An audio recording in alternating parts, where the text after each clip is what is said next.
बाध्य नहीं किया जाएगा, जिसका उद्देश्य धर्म विशेष के उत्थान हेतु खर्च किया जाता हो। नोट: राज्य किसी धर्म विशेष के उत्थान के लिए सरकारी धन का प्रयोग नहीं करेगा, किंतु राज्य विभिन्न धर्मों को समान महत्व देते हुए धन खर्च करता है तो अनुच्छेद 27 का उल्लंघन नहीं माना जाएगा। अनुच्छेद 27 कर लगाने का निषेध करता है, शुल्क लगाने का नहीं। कर बना किसी सेवा के धन की वसूली है, जबकि शुल्क सेवा के बदले राज्य द्वारा वसूला जाने वाला धन है। अतः यदि राज्य किसी धार्मिक संप्रदाय के लिए कोई कार्य करता है तो बदले में उस धार्मिक समुदाय के लोगों से वो शुल्क वसूल सकता है। अनुच्छेद 28 शिक्षण संस्थानों में धार्मिक शिक्षा या धार्मिक उपासना में उपस्थित होने से स्वतंत्रता। अनुच्छेद 28(1) के अनुसार राज्य के द्वारा पूर्णतः पोषित किसी शिक्षण संस्थान में कोई धार्मिक शिक्षा नहीं दी जाएगी। अनुच्छेद 28(2) के अनुसार किसी ट्रस्ट या न्यास के द्वारा स्थापित शिक्षण संस्थान में धार्मिक शिक्षा दी जा सकती है। अनुच्छेद 28(3) के अनुसार राज्य द्वारा मान्यता व सहायता प्राप्त शिक्षण संस्थान में उपस्थित होने वाले व्यक्ति को धार्मिक शिक्षा या उपासना में भाग लेने के लिए बाध्य नहीं किया जाएगा। अनुच्छेद 28 प्रकार की शैक्षिक संस्थाओं का उल्लेख करता है। नंबर 1 राज्य द्वारा पूरी तरह से पोषित संस्थाएं। नंबर 2 राज्य द्वारा मान्यता प्राप्त संस्थाएं। नंबर 3 राज्य निधि से सहायता पाने वाली संस्थाएं। नंबर 4 ऐसी संस्थाएं जिनका प्रशासन राज्य करता है लेकिन उनकी स्थापना किसी विन्यास या न्यास के तहत हो। नंबर 1 की श्रेणी में आने वाली संस्थाओं में किसी प्रकार की धार्मिक शिक्षा नहीं दी जा सकती है। नंबर 2 और नंबर 3 की श्रेणी में आने वाली संस्थाओं में धार्मिक शिक्षा दी जा सकती है, बशर्ते इसके लिए लोगों ने अपनी सहमति दे दी हो। नंबर 4 की श्रेणी में आने वाली संस्थाओं में धार्मिक शिक्षा देने के बारे में कोई प्रतिबंध नहीं है। संस्कृति और शिक्षा संबंधी अधिकार। अनुच्छेद 29(30). अनुच्छेद 29 अल्पसंख्यकों वर्गों के हितों का संरक्षण।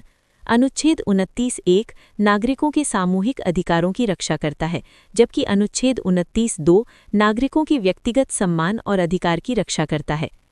डी 48 अनुच्छेद 29(1) के अनुसार भारत के राज्य क्षेत्र या उसके किसी भाग के निवासी नागरिकों के किसी अनुभाग को अपनी विशेष भाषा, लिपि या संस्कृति के संरक्षण का अधिकार होगा।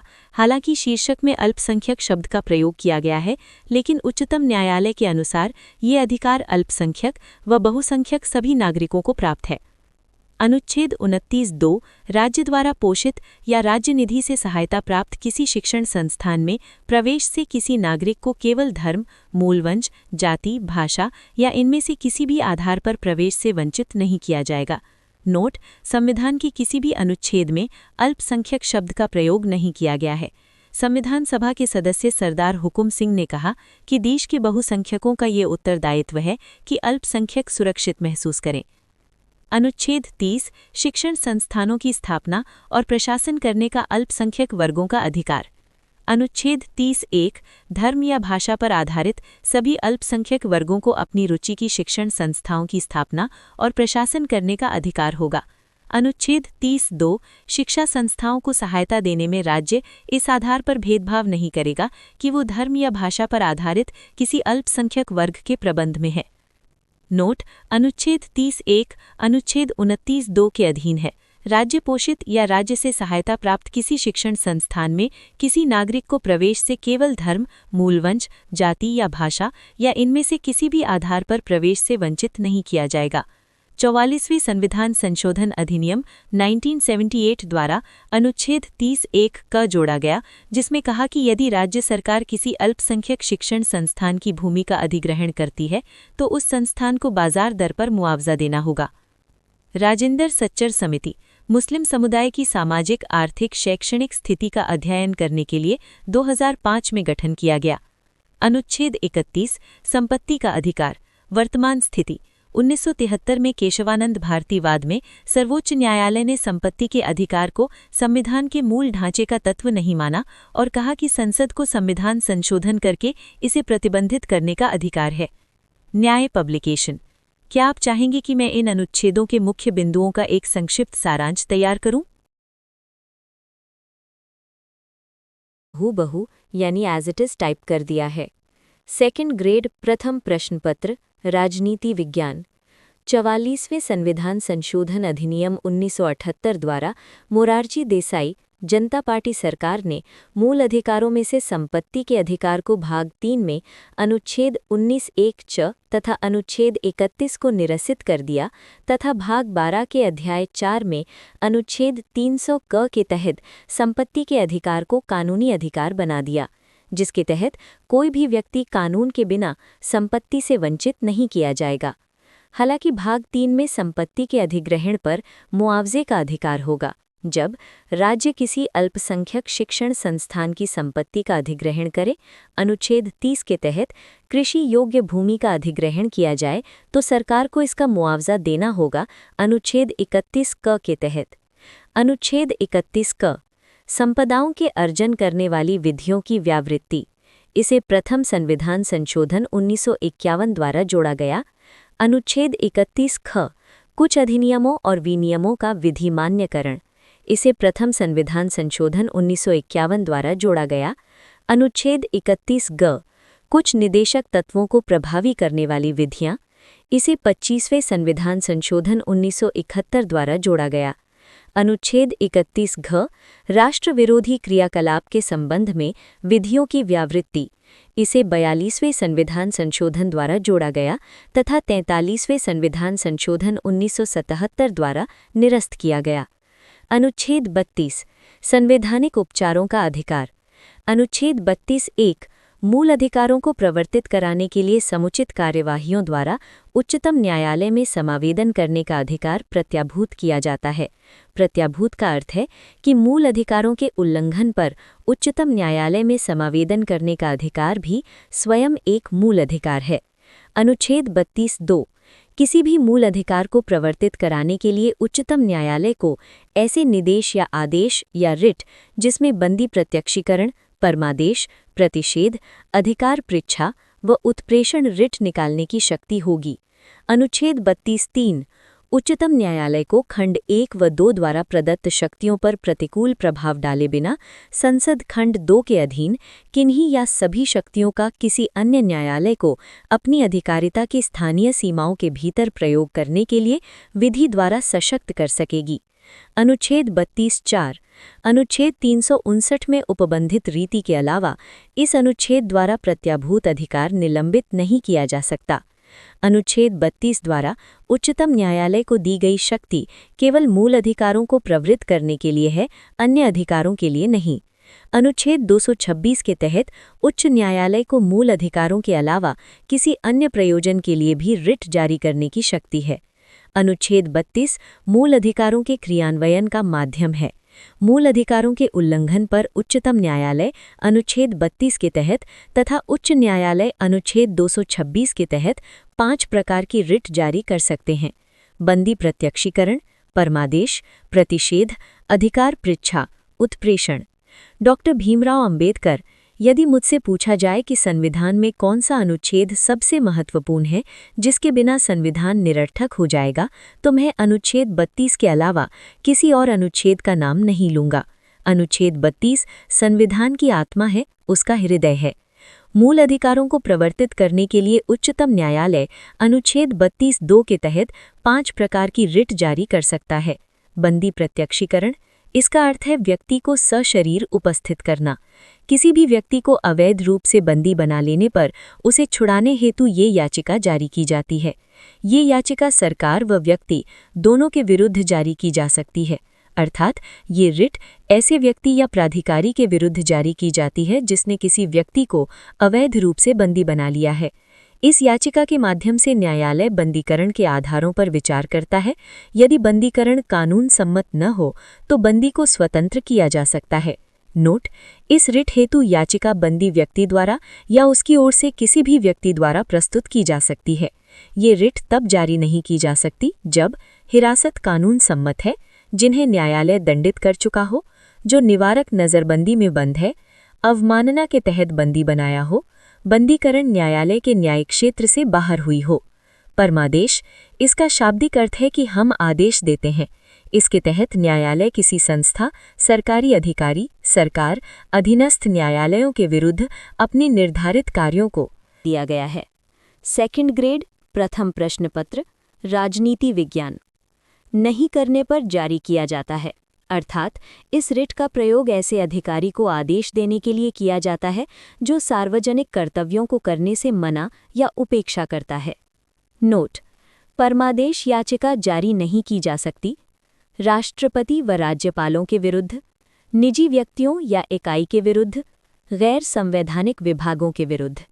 3. प्रतिषेध प्रोहिबिशन। इसका शाब्दिक अर्थ है रोकना। ये रिट केवल न्यायिक या अर्धन्यायिक संस्था के विरुद्ध ही जारी की जा सकती है। इसके माध्यम से वरिष्ठ न्यायालय अधीनस्थ न्यायालयों को अपने अधिकार क्षेत्र से बाहर जाकर कार्य करने से रोकता है। प्रतिषेध रिट तब जारी की जाती है जब कार्यवाही लंबित हो या आदेश नहीं दिया गया हो, अर्थात आदेश से पूर्व। उत्प्रेषण रिट तब जारी की जाती है जब आदेश दे दिया गया है, अर्थात आदेश के पश्चात।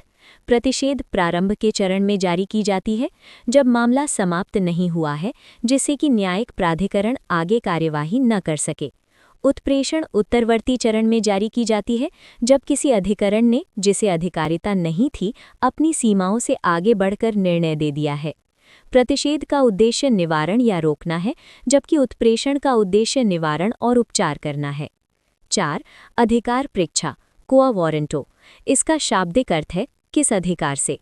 किसी सार्वजनिक पद को अवैध रूप से ग्रहण कर लेने पर ये रिट जारी की जाती है। इसके द्वारा न्यायालय सार्वजनिक पद पर कार्य कर रहे लोक प्राधिकारी से ये पूछ सकता है कि वो किस अधिकार से कार्य कर रहा है, तथा उसके दावे का औचित्य सिद्ध न होने पर उसे पद से हटाकर पद को रिक्त घोषित कर दिया जाता है। अधिकार परीक्षा की शर्तें: 1. पद सार्वजनिक प्रकृति का होना चाहिए। 2. पद स्वतंत्र होना चाहिए। 3. नियुक्ति में कानून का उल्लंघन हुआ हो। 5. उत्प्रेषण सशरी। इसका अर्थ है मंगा लेना। इसके तहत वरिष्ठ न्यायालय निचली अदालत से किसी लंबित मामले को सुनवाई हेतु अपने पास मंगा सकता है। ये रिट भी अधीनस्थ न्यायालयों, न्यायिक या अर्धन्यायिक कार्य करने वाले निकायों के विरुद्ध जारी की जाती है। रुदल शाह बनाम बिहार राज्यवाद 1983 में सर्वोच्च न्यायालय ने निर्णय दिया कि अनुच्छेद 32 के तहत राज्य द्वारा मूल अधिकारों से वंचित करने पर न्यायालय को मुआवजा प्रदान करने की शक्ति प्राप्त है। अनुच्छेद 32 क राज्य विधियों की संवैधानिक वैधता पर अनुच्छेद 32 के अधीन कार्यवाहियों में विचार न किया जाना। 43वें संविधान संशोधन अधिनियम 1977 की धारा 3 द्वारा 13 अप्रैल 1978 से ये प्रावधान निरस्त कर दिया गया। अनुच्छेद 33 सशस्त्र बल एवं मूल अधिकार। मूल अधिकारों का सैन्य बलों को लागू होने में रूपांतरण करने की संसद की शक्ति। संसद विधि द्वारा निम्न में कार्यरत व्यक्तियों के मूल अधिकारों पर कर्तव्य पालन व अनुशासन के लिए प्रतिबंध लगा सकती है। क. सशस्त्र बलों के सदस्यों। ख. लोक व्यवस्था बनाए रखने वाले बलों के सदस्यों को। ग. आसूचना या प्रति आसूचना के लिए स्थापित संगठन में कार्यरत व्यक्तियों के। खंड क से ग में निर्दिष्ट किसी बल, ब्यूरो या संगठन के प्रयोजन के लिए स्थापित दूरसंचार प्रणाली में कार्यरत व्यक्तियों के। अनुच्छेद 33 के तहत विधि बनाने की शक्ति केवल संसद को है, विधान मंडलों को नहीं। अनुच्छेद 33 संविधान के भाग 3 का अपवाद है। अनुच्छेद 13(2) के अनुसार राज्य ऐसी कोई विधि नहीं बनाएगा जो भाग 3 द्वारा प्रदत्त मूल अधिकारों को छीनती है या कम करती है। लेकिन अनुच्छेद 33 संसद को ये शक्ति प्रदान करता है कि वो कुछ विशिष्ट वर्गों के संबंध में विशिष्ट उद्देश्यों की पूर्ति हेतु मूल अधिकारों पर प्रतिबंध लगाने वाली विधि बना सकती है। अनुच्छेद 33 संसद को ये अधिकार देता है कि वो सशस्त्र बलों, अर्धसैनिक बलों, पुलिस बलों व खुफिया एजेंसियों में कार्यरत लोगों के मूल अधिकारों पर उचित प्रतिबंध लगा सकती है। इसके तहत संसद के निम्न कानून बनाए हैं: सेना अधिनियम 1950, नौसेना अधिनियम 1957, वायुसेना अधिनियम 1950, पुलिस बल अधिनियम 1966। ये अधिनियम इन बलों में कार्यरत लोगों को संगठन बनाने, बैठक, प्रदर्शन, हड़ताल व प्रेस से मुखातिब होने पर रोक लगाते हैं। अनुच्छेद 34 किसी क्षेत्र में मार्शल लॉ लागू होने पर मूल अधिकारों का निलंबन। जब किसी क्षेत्र में मार्शल लॉ लागू है तो संसद विधि द्वारा संघ या राज्य की सेवा में किसी व्यक्ति के ऐसे कार्य के संबंध में क्षतिपूर्ति। नाथ पब्लिकेशन। क्या आप चाहेंगे कि मैं इन अनुच्छेद दिए गए टेक्स्ट को नीचे शब्द दर शब्द लिखा गया है, आपकी हिदायत के अनुसार केवल इसी एक पेज की सामग्री को प्रोसेस किया गया है। सेकंड ग्रेड प्रथम प्रश्न पत्र राजनीति विज्ञान। कर सकेगी जो उसने ऐसे क्षेत्र में व्यवस्था को बनाए रखने के लिए किया है या मार्शल लॉ के दौरान किसी दंडादेश या किए गए किसी कार्य को विधि मान्य कर सकेगी। अनुच्छेद 34 के तहत संसद ने सशस्त्र बल विशेष शक्तियां अधिनियम AFSPA 1958 बनाया। सेना विधि अनुच्छेद 352(1) के अधीन उद्घोषणा से भिन्न है। अनुच्छेद 35 इस भाग के उपबंधों को प्रभावी करने के लिए विधान। इस संविधान में किसी बात के होते हुए भी संसद को शक्ति होगी, राज्य विधानमंडलों को नहीं, कि वो 1 अनुच्छेद 16(3), 32(3), अनुच्छेद 33 व 34 के अधीन निहित विषयों पर संसद विधि द्वारा उपबंध कर सकेगी, और 2 ऐसे कार्यों के लिए जो मूल अधिकारों के अधीन अपराध घोषित किए गए हैं, दंड देने के लिए विधि बनाने की शक्ति होगी। अनुच्छेद 35 ख अनुच्छेद 35 क के उपखंड 1 में निर्दिष्ट विषयों से संबंधित या उपखंड 2 में निर्दिष्ट किसी कार्य के लिए दंड का उपबंध करने वाली कोई विधि जो संविधान के लागू होने से पहले मौजूद थी, तब तक प्रभावी रहेगी जब तक संसद द्वारा उसका परिवर्तन या निरसन या संशोधन नहीं कर दिया जाता है। मूल अधिकारों की संशोधनीयता। भारतीय संविधान का अनुच्छेद 368 संसद को संविधान में संशोधन करने की शक्ति प्रदान करता है, लेकिन अनुच्छेद 13(2) में कहा गया है कि राज्य ऐसी कोई विधि नहीं बनाएगा जो भाग 3 द्वारा प्रदत्त मूल अधिकारों को छीनती या कम करती है। संसद मूल अधिकारों में संशोधन कर सकती है या नहीं, ये प्रश्न काफी समय से विवाद का विषय रहा है। ये विषय संविधान लागू होने के बाद सर्वोच्च न्यायालय के समक्ष विचारार्थ आया। शंकरी प्रसाद बनाम भारत संघवाद 1951। सर्वप्रथम इस वाद में प्रथम संविधान संशोधन अधिनियम 1951 को, जिसमें भूमि सुधार विधियों को संरक्षित किया गया था, को इस आधार पर चुनौती दी गई कि वो भाग 3 द्वारा प्रदत्त मूल अधिकारों का अतिक्रमण करती है। इस वाद में सर्वोच्च न्यायालय ने ये निर्णय दिया कि संसद अनुच्छेद 368 के तहत मूल अधिकारों सहित संविधान के किसी भी भाग में संशोधन कर सकती है। न्यायालय ने कहा कि अनुच्छेद 13(2) में विधि शब्द के अंतर्गत केवल सामान्य विधियां आती हैं, संविधान संशोधन विधि नहीं। सज्जन सिंह बनाम राजस्थान राज्यवाद 1965। इस वाद में मूल अधिकारों में संशोधन का प्रश्न पुनः उच्चतम न्यायालय के सामने आया, जिसमें सर्वोच्च न्यायालय ने शंकरी प्रसाद वाद में दिए गए निर्णय को बरकरार रखा। सर्वोच्च न्यायालय ने इस वाद में 17वें संविधान संशोधन की वैधता को बरकरार रखते हुए कहा कि संसद को संविधान के किसी भी भाग में संशोधन करने का अधिकार है, जिसमें मूल अधिकार भी शामिल हैं। न्यायालय ने कहा कि यदि संविधान निर्माता भाग 3 को संशोधन से बाहर रखना चाहते थे, तो उन्हें इस संबंध में स्पष्ट प्रावधान करना चाहिए था। गोलकनाथ बनाम पंजाब राज्यवाद 1967। इस वाद में सर्वोच्च न्यायालय की 11 सदस्यीय पीठ मुख्य न्यायाधीश श्री के सुब्बा राव को 27/2/1967 को 6-5 के बहुमत से शंकरी प्रसाद तथा सज्जन सिंह वाद में दिए गए निर्णय को बदलते हुए ये कहा कि अनुच्छेद 368 के तहत संसद को भाग 3 मूल अधिकारों में संशोधन करने की कोई शक्ति प्राप्त नहीं है। सर्वोच्च न्यायालय ने कहा कि मूल अधिकार अपरिवर्तनीय है, इसलिए संसद मूल अधिकारों में न तो कटौती कर सकती है, न ही समाप्त कर सकती है। सर्वोच्च न्यायालय ने निर्णय दिया कि अनुच्छेद 368 के तहत संसद को संविधान में संशोधन करने की शक्ति असीमित नहीं है। सर्वोच्च न्यायालय ने कहा कि अनुच्छेद 368 में केवल संविधान संशोधन की प्रक्रिया का प्रावधान है, संविधान संशोधन की शक्ति का नहीं। सर्वोच्च न्यायालय ने कहा कि मूल अधिकारों में संशोधन हेतु संविधान सभा आहूत की जानी चाहिए।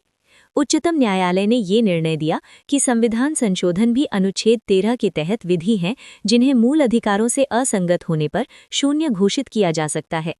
न्यायालय ने कहा कि अनुच्छेद 13(2) के तहत विधि शब्द के तहत साधारण विधि आती है, संविधान संशोधन विधि नहीं। सर्वोच्च न्यायालय ने ये निर्णय भविष्यलक्षी प्रभाव से लागू किया था, अतः पहले किए गए संशोधन वैधमान बने रहे। केशवानंद भारती बनाम केरल राज्यवाद 1973। गोलकनाथ वाद में दिए गए निर्णय के विरुद्ध इंदिरा गांधी की सरकार ने 24वां संविधान संशोधन अधिनियम 1971 पारित किया, जिसके द्वारा अनुच्छेद 368 में 2 नए खंड 1 तथा 3 जोड़े गए। केशवानंद भारती वाद में 24वें संविधान संशोधन को न्यायालय में चुनौती दी गई। इस वाद में 13 न्यायाधीशों मुख्य न्यायाधीश श्री MM सीकरी की विशेष पीठ में 24 अप्रैल 1973 को ये निर्णय दिया गया कि अनुच्छेद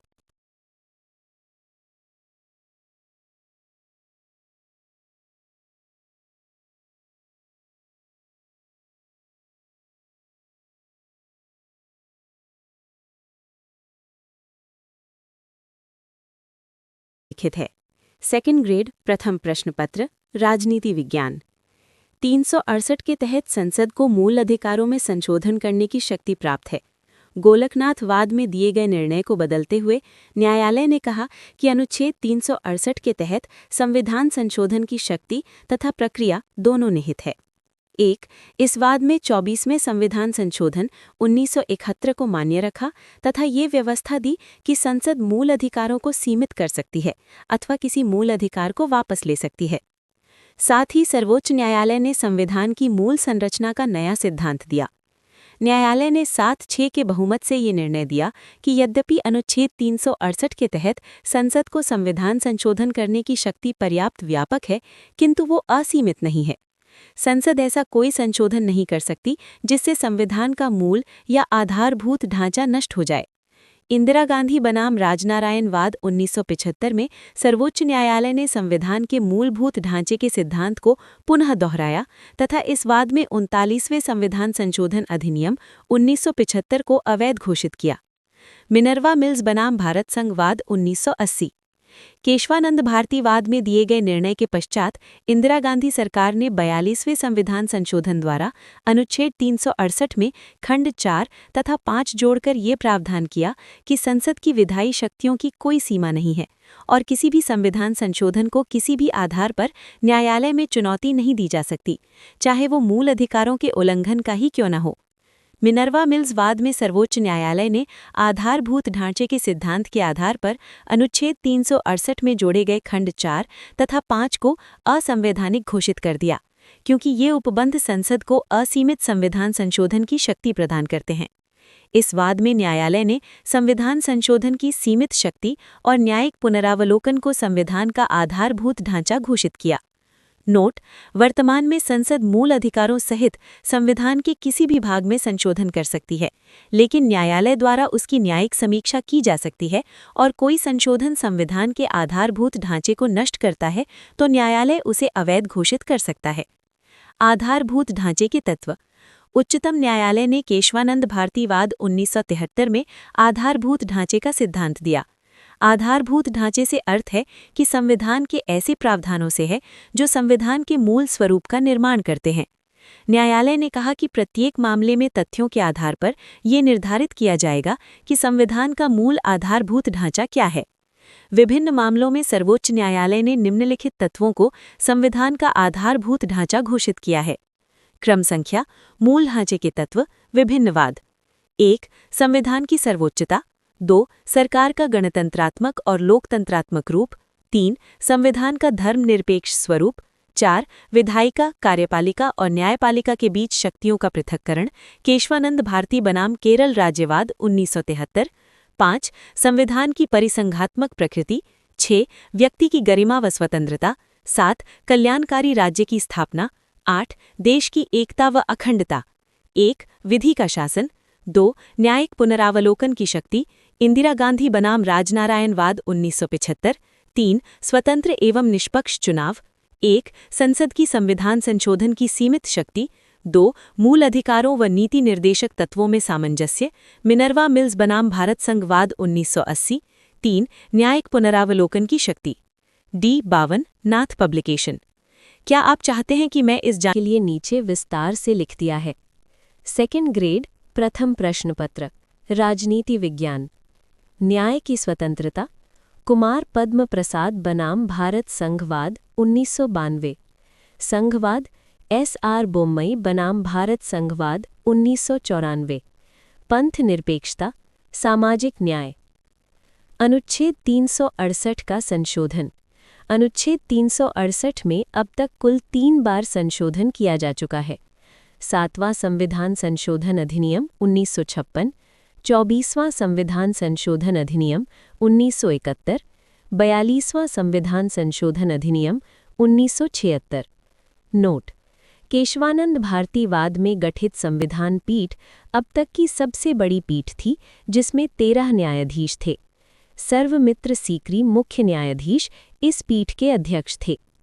आइवर जेनिन्स ने भारतीय संविधान के भाग 3 को वकीलों के लिए कल्प वृक्ष की संज्ञा दी है। संविधान समीक्षा के लिए गठित राष्ट्रीय आयोग 2002 ने अपनी रिपोर्ट में मूल अधिकारों के लिए निम्न सिफारिशें की। प्रेस की स्वतंत्रता का मूल अधिकारों में स्पष्ट उल्लेख किया जाए। सभी को समान न्याय और निःशुल्क कानूनी सहायता को मूल अधिकार का दर्जा दिया जाए। कम से कम 80 दिन का एक वर्ष में ग्रामीणों को रोजगार का अधिकार मिले। स्वच्छ पीने योग्य पानी, पर्यावरण की रक्षा, प्रदूषण पर रोक, प्राकृतिक संसाधनों का उपयोग को मूल अधिकार माना जाए। जीवन या स्वतंत्रता से वंचित लोगों को मुआवजा पाने का अधिकार हो। 14 वर्ष की आयु के सभी बच्चों को सुरक्षा और सहायता के साथ निःशुल्क शिक्षा प्राप्त का अधिकार मिले। सोमनाथ लाहिड़ी ने कहा कि मूल अधिकार सिपाही के दृष्टिकोण से बनाए गए हैं, एक हाथ से दिए गए हैं और दूसरे हाथ से वापस ले लिए गए हैं। डॉक्टर एस राधाकृष्णन ने मूल अधिकारों हो हमारे लोगों के लिए एक प्रतिज्ञा तथा सभ्य विश्व के साथ किया गया समझौता कहा। नोट: अनुच्छेद 15, 16, 19, 29, 30 केवल भारतीय नागरिकों को प्राप्त मूल अधिकार है, जबकि अनुच्छेद 14, 20, 21, 21 क, 22, 23, 24, 25, 26, 27, 28 भारतीय नागरिकों के साथ विदेशी व्यक्तियों को भी प्राप्त मूल अधिकार हैं। अनुच्छेद 14, 19 व 21 को स्वर्णिम त्रिभुज कहा जाता है। मोहिराम साइकिया समिति ने 6 से 14 वर्ष की आयु के बच्चों के लिए शिक्षा को मूल अधिकार बनाने के लिए संविधान में संशोधन करने की सिफारिश की। द्वारा अपलोड किए गए पेज का टेक्स्ट नीचे दिया गया है। 6. राज्य की नीति के निदेशक तत्व। राज्य के नीति निदेशक तत्व संविधान की प्रस्तावना में उल्लेखित सामाजिक, आर्थिक व राजनैतिक न्याय तथा स्वतंत्रता, समानता व बंधुत्व की भावना पर आधारित हैं। नीति निदेशक तत्वों का उद्देश्य लोक कल्याणकारी राज्य की स्थापना करना है। ये तत्व देश के शासन का मूलभूत आधार हैं।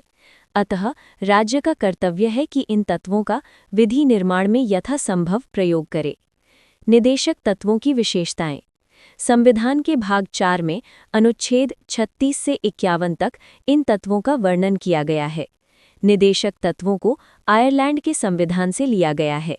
निदेशक तत्व गैर न्यायिक हैं। निदेशक तत्वों में संविधान का दर्शन निहित होता है। निदेशक तत्वों की प्रकृति सकारात्मक है। नीति निदेशक तत्व सामाजिक और आर्थिक प्रजातंत्र की स्थापना करते हैं। निदेशक तत्वों के बारे में विभिन्न विद्वानों के विचार। के.टी. शाह: ये एक ऐसा चेक है जिसका भुगतान बैंक की इच्छा पर निर्भर है, अतिरेक कर्मकांडी, बाह्य अलंकरण से सज्जित। अंबेडकर: नीति निदेशक तत्व आर्थिक लोकतंत्र की स्थापना करते हैं। संविधान की अनोखी विशेषताएं।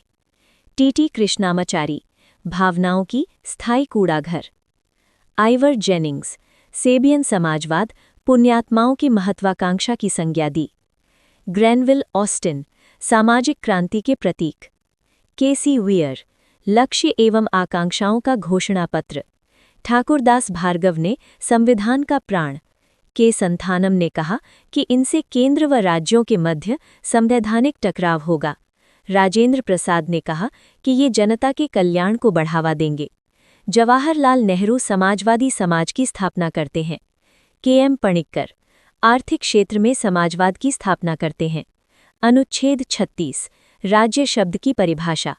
राज्य शब्द का वही अर्थ है जो भाग 3 में है। भाग 3 के अनुच्छेद 12 के अनुसार राज्य से अर्थ है केंद्र सरकार, संसद, राज्य सरकार, विधानमंडल, स्थानीय प्राधिकारी और अन्य प्राधिकारियों से है।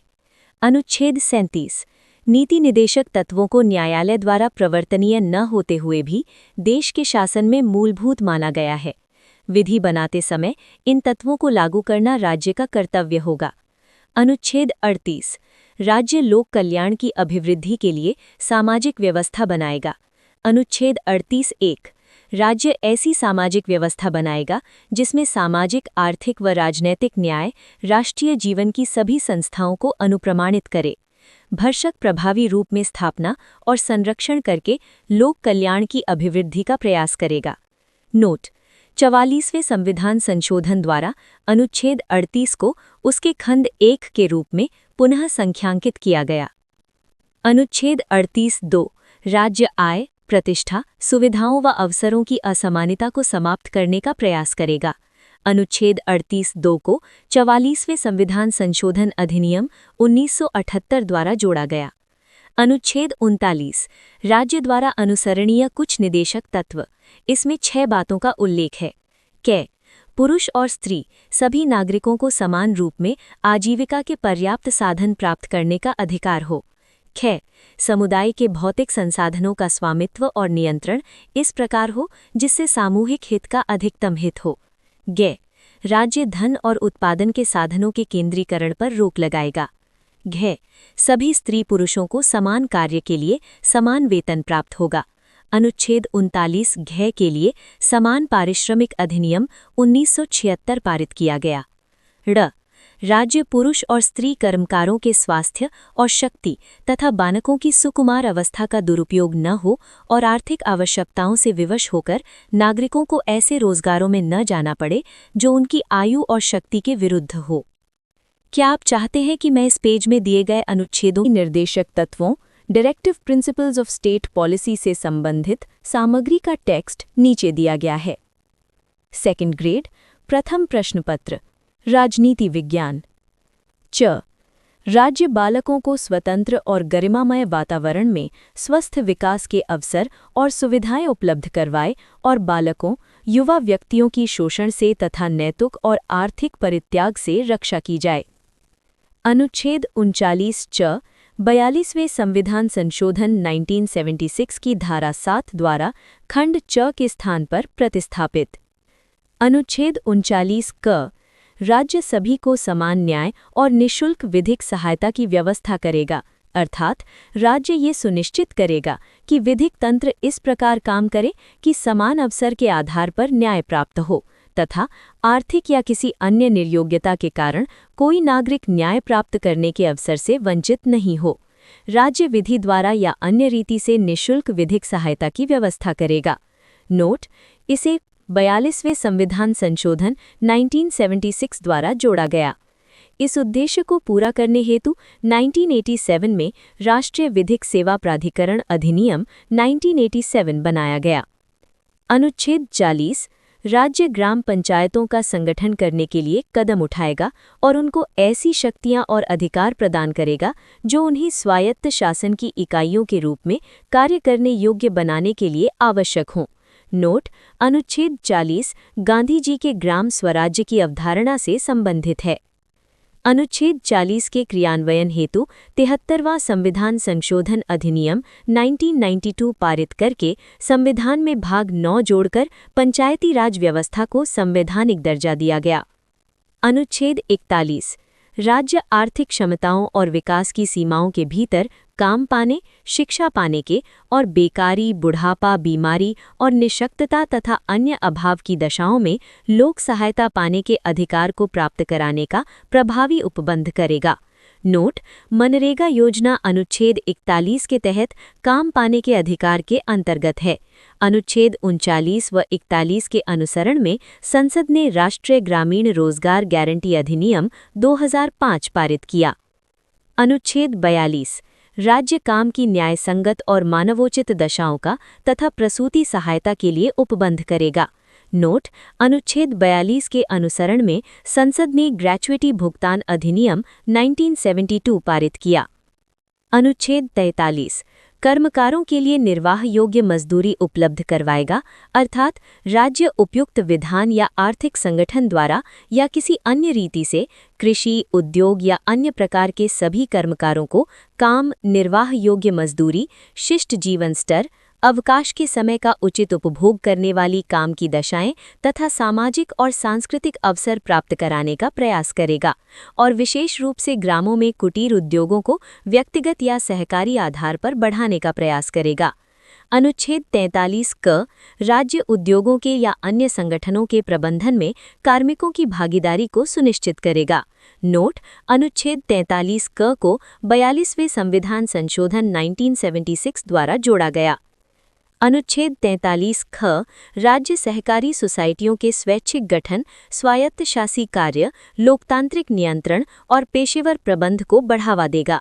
नोट अनुच्छेद 43 ख 97वें संविधान संशोधन 2011 में जोड़ा गया। अनुच्छेद 44 राज्य सभी नागरिकों के लिए समान नागरिक संहिता बनाने का प्रयास करेगा। 27 जनवरी 2025 को उत्तराखंड समान नागरिक संहिता लागू करने वाला पहला राज्य है। उत्तराखंड समान नागरिक संहिता अधिनियम 2024 विवाह, तलाक, उत्तराधिकार और मिरासत से संबंधित विभिन्न कानूनों को सुव्यवस्थित करेगा। अनुच्छेद 45 राज्य 6 वर्ष से कम आयु के सभी बच्चों के लिए शिक्षा तथा उनकी प्रारंभिक बाल्यावस्था की देखभाल की व्यवस्था करेगा। इसे 86वें संविधान संशोधन 2002 की धारा 3 द्वारा प्रतिस्थापित 1/4/2010 किया गया। इससे पूर्व मूल संविधान में अनुच्छेद 45 में इस बात का उल्लेख था कि राज्य 14 वर्ष तक के बालकों के लिए निःशुल्क और अनिवार्य शिक्षा प्रदान करने का प्रयास करेगा। नोट: अनुच्छेद 41, 45, 46 में शिक्षा शब्द का उल्लेख किया गया है। अनुच्छेद 46 राज्य अनुसूचित जातियों, अनुसूचित जनजातियों व दुर्बल वर्गों की शिक्षा, आर्थिक हितों को प्रोत्साहन, सामाजिक अन्याय व शोषण से रक्षा करेगा। अनुच्छेद 47 पोषणाहार स्तर और जीवन स्तर को ऊंचा करने तथा लोक स्वास्थ्य में सुधार करना। राज्य अपने लोगों के पोषणाहार स्तर और जीवन स्तर को ऊंचा करने और लोक स्वास्थ्य को अपना प्राथमिक कर्तव्य मानेगा। राज्य सभी व्यक्तियों के लिए पोषण युक्त भोजन की व्यवस्था करेगा, ऐसी दवाइयों व मादक पदार्थों पर रोक लगाएगा जो जीवन के लिए खतरनाक हों। अनुच्छेद 47 में शब्दतः राज्य का प्राथमिक कर्तव्य के रूप में उल्लेख है। नाथ पब्लिकेशन D55। क्या आप चाहेंगे कि मैं इनमें से किसी विशिष्ट अनुच्छेद या संशोधन की व्याख्या विस्तार से करूं?